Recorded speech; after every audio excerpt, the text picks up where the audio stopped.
நாங்கள் தான் acceleration academy. எல்லோரும் எங்கள் அகாடமியை வந்து பார்த்திங்கன்னா பெஸ்ட் அகாடமின்னு சொல்கிறாங்க. ஆனால் உண்மையாகவே எங்கள் அகாடமி பெஸ்ட் ஆனதுக்கு முக்கியமான காரணம் வந்து பார்த்திங்கன்னா NIOS தான். ஸோ NIOS பற்றி ஒரு சிலர் சொல்லணும் அப்படின்னா என்னுடைய முகத்தை காட்டி சொல்ல விரும்பல. ஸோ அதனால் வந்து பார்த்திங்கன்னா நான் கிளாஸ் எடுக்கிற போர்ட்லேயே வந்து சொல்கிறேன். ஸோ NIOS வந்து எவர்கிரீன் போர்டு, ஓகேங்களா. ஸோ இதில் வந்து பார்த்திங்கன்னா படித்த ஸ்டூடெண்ட்ஸ் எல்லாருமே வந்து பார்த்திங்கன்னா IITயில் படிக்கிறாங்க, எய்ம்ஸு, ஓகே, இதே மாதிரி நல்ல ப்ரெஸ்டீஜியஸ் இன்ஸ்டியூஷனில் படிக்கிறாங்க. இதோடைய சர்டிஃபிகேட்ஸ் பார்க்க எப்படி இருக்கும் அப்படின்னா CBSE ICSE சர்டிஃபிகேட்ஸ் எப்படி இருக்குமோ அதே மாதிரி தான் இருக்கும். ஸோ இப்போ நீங்கள் படிச்சுட்டு இருக்கீங்க, திடீர்னு ஃபிசிக்ஸ் கஷ்டமாக இருக்குது, ஒரு ஆர்ட் சப்ஜெக்ட் மாற்றினா கூட மாற்றிக்கலாம். வருஷத்தில் 2 வாட்டி வந்து பொதுத் தேர்வு கண்டக்ட் பண்ணுறாங்க. ஒரு வாட்டி நீங்கள் ஃபெயில் ஆகிட்டீங்கன்னா உங்களோட ரெஜிஸ்ட்ரேஷன் வந்து 5 years வேலிடிட்டி.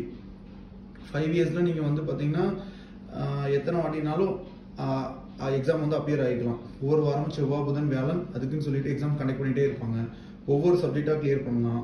உங்ககிட்ட ஃபெயில் மார்க் ஷீட் இருந்துச்சு அப்படின்னா அதில் இருக்கிற பாஸ் சப்ஜெக்ட்ஸ்லாம் வந்து நீங்கள் என்ன பண்ணிக்கலாம், ட்ரான்ஸ்ஃபர் பண்ணிவிட்டு ஃபெயிலான சப்ஜெக்ட்ஸ் மட்டும் எழுதுன கன்சல்டேட்டடாக மார்க் ஷீட் நாங்களே கொடுத்துருவோம். ஸோ கிரெடிட் அக்யூமுலேட் பண்ணிக்கலாம். கன்சல்டேட்டட் மார்க் ஷீட் நாங்களே கொடுத்துருவோம். சப்ஜெக்ட் காம்பினேஷன் இப்போ 5 சப்ஜெக்ட் சூஸ் பண்ணுறீங்க அப்படின்னா ஸ்கூல்ஸ் போனீங்கன்னா அவங்க வந்து ஃபிக்ஸட் காம்பினேஷன்ஸ் வச்சுருப்பாங்க. அதை தான் எல்லாரும் படிக்கணும். இதில் அப்படி கிடையாது, லேர்னருடைய சாய்ஸ் தான். ஓகே, சப்ஜெக்ட் சூஸ் பண்ணுறதுல நமக்கு ஃப்ளெக்சிபிலிட்டி இருக்குது, ஃப்ரீடமும் இருக்குது. ரெண்டாவது நீங்கள் இந்தியன் ஷெட்யூல்டு லாங்குவேஜஸில் நீங்கள் எக்ஸாம் எழுதிக்கலாம், ஓகேங்களா. ஸோ இதோட வேலிடிட்டி 5 years. ஸோ இந்த மாதிரி வந்து பார்த்தீங்கன்னா நிறைய ஸ்கூலில் இல்லாத ஃபியூச்சர்ஸ்லாம் இதில் இருக்கிறதுனால NIOS பெஸ்ட்டு. NIOS பெஸ்ட்னால ஆக்சலரேஷன் அகாடமி பெஸ்ட்டுங்க. வந்து சேர்ந்துருங்க. நன்றி, வணக்கம்.